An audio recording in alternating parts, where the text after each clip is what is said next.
આધ્યાત્મિક સવારમાં ગુરુદેવના દર્શન કરવા મળ્યા અને મારે જે વાત કેવી છે કે જે અનુભૂતિ થઈ છે અને જેની સાથે આપણે પણ બધા આ હોલમાંથી બહાર નીકળીએ એ વાત પણ કરીશ. અને ખાસ કરીને આ બુકના વિમોચનની અંદર આજે આપણે જ્યારે ભેગા થયા છે, અત્યારના ટેકનોલોજીના યુગમાં આજે જ્યારે આપણે વાત કરી ગુરુદેવ કે રોજના તમે એ 400 પાના જે છે એ વાંચતા અને આ બુક તમે એક રાતમાં 2 વાર વાંચી, તો હું એવું માનીશ કે ટેકનોલોજીના જમાનામાં હજી પણ એ મોબાઈલમાં આંગળીઓ ફરતીને એ મેસેજ છે કે આજે જે કિતાબોનો સ્પર્શ છે એ થવો જ જોઈએ, જે આપના માધ્યમથી આજે અમને પણ આ એક મેસેજ સાથે લઈને જશું. ગુલजार સાહેબનો બહુ સરસ એવો શેખ નઝમ છે कि किताबें जागती है बंद अलमारी के शीशों से, महीनों और उनसे मुलाकात नहीं होती. जो शामें गुजर जाती थी उनकी सोहबत में अब अक्सर गुजर जाती है कंप्यूटर के पर्दों पर. जो कतरे वो सुनाती थी कि जिनके सेल कभी मरते नहीं थे, जो रिश्ते वो बनाती थी वो सारे उधरे उधरे हैं. कोई एक सफा पलटता हूं तो एक सिसकी निकलती है और जुबान पर जो जायका आपने याद है पानी फरविए, जुबान पर जो जायका आता था सफा पलटने का, अब उंगली क्लिक करने से झपकी गुजर जाती है.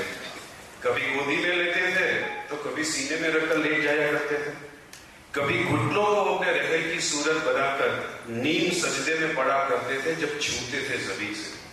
ये सारा इल्म तो मिलता रहेगा आइंदा में, मगर वो जो किताबों में मिला करता था, सूखे हुए फूल और बिके हुए रुके, और किताबें गिरने मांगने उठाने के बहाने रिश्ते बना करते थे, अब उनका क्या होगा, शायद वो नहीं रहेंगे. खूब सरस एवी नजर ગુલજાર સાહેબની એ છે. અને આજે સંઘવી સાહેબે જ્યારે આ પુસ્તક લખ્યું ઘણી બધી વાતો બધાએ કીધી, પણ એમને એમનું ઓબ્ઝર્વેશન પણ મને ખબર છે. ગુરુદેવ આપના અને અમારા કુટુંબના બધાના આશીર્વાદથી હમણાં જ અમારે એક વિષ્ણુ યજ્ઞ જે છે 5 દિવસનો પૂરો થયો, અને એ અનુભૂતિ કર્યા પછી સંઘવી સાહેબે ખૂબ સરસ મેસેજ જે અમારા આખા ફેમિલી માટે થઈને, કુટુંબ માટે થઈને, અને એને એક દિલનો ભાવ જે વ્યક્ત કર્યો, એટલે હું તો એના ઉપરથી એમ કહીશ કે ભલે તમે સાહેબ આ લખી પણ આ એક કિતાબ નથી, હજી તમે આની સિરીઝ પણ ચાલુ રાખો અને આપણે એ જ ટાઈમે એ જગ્યાએ ગુરુદેવની હાજરીમાં જ મંત્રમુગ્ધ થાય એવી આજના દિવસે પ્રાર્થના પણ કરીએ અને એવી શક્તિ મળે આપને, કારણ કે આપની કલમ જે છે એ ચાલુ રહે. કારણ કે ઘણી બધી કલમ પણ જે છે એ સારા લખાણ જે લેખક હોય એની રાહ જોતી હોય, એટલે આપને એવા આશીર્વાદ મળતા રહે ગુરુદેવના.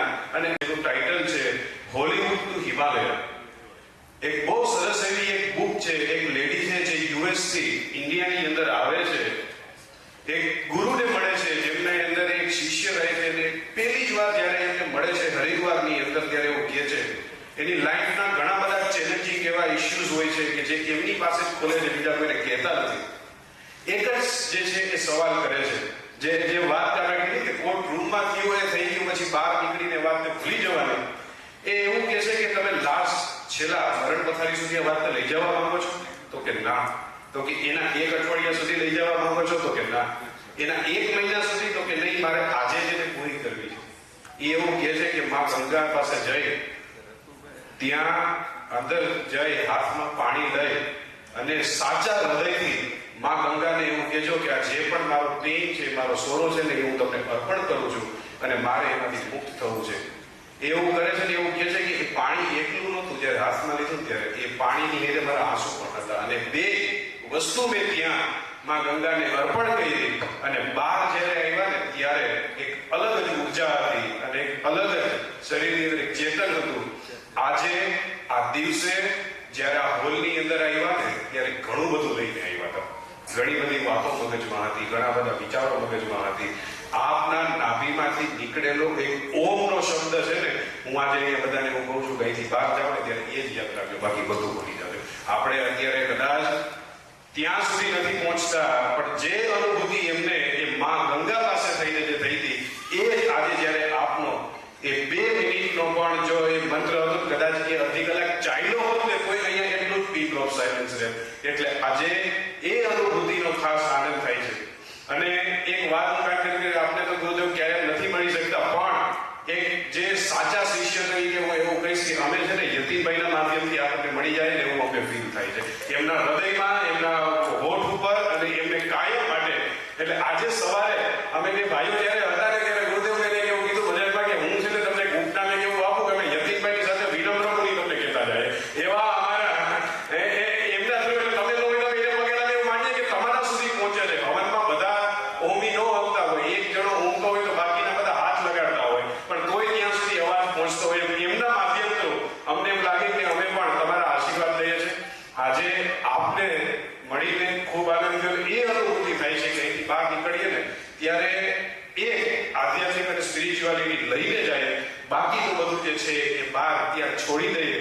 અને કિરીટભાઈને હું એવું કહીશ કે આપ અવિનવી બુક લખતા રહ્યો, અમને બધાને પણ વાંચવા માટે થઈને ઉત્સુક થાય, બધા યંગસ્ટર્સ પણ વાંચતા થાય.